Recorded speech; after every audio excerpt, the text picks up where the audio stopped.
ભાવનગરમાં anti corruption bureau ACB દ્વારા ગોઠવાયેલ સફળ ટ્રેપ બાદ લાંચ લેતા ઝડપાયેલા ફાયર વિભાગના અધિકારી અને વચેટિયાને કોર્ટે દ્વારા એક દિવસના રિમાન્ડ પર મોકલવામાં આવ્યા છે। જી હા, કોર્ટ દ્વારા તેઓને એક દિવસના રિમાન્ડ પર મોકલવામાં આવ્યા। ગઈકાલે એસીબીની કાર્યવાહી દરમિયાન deputy regional fire officer Maheshkumar Amrutbhai Patel અને વચેટિયા પ્રકાશ ગિરીશ ચૌહાણ સામે લાંચ કેસમાં કાર્યવાહી કરવામાં આવી હતી।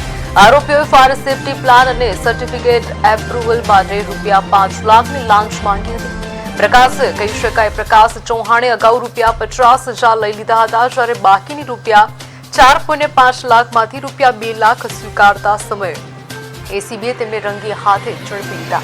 આ કેસમાં વધુ પૂછપરછ અને પુરાવા એકત્ર કરવા માટે બંને આરોપીઓને એક દિવસના રિમાન્ડ પર લેવામાં આવ્યા છે। હવે તપાસમાં મહત્વના પ્રશ્નો ઉભા થયા છે। શું સર્ટી હોસ્પિટલમાં પણ ગેરકાયદેસર પ્રવૃત્તિઓ ચાલી રહી હતી?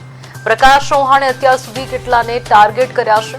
અગાઉ લેવામાં આવેલા ₹50,000 ક્યાં વપરાયા?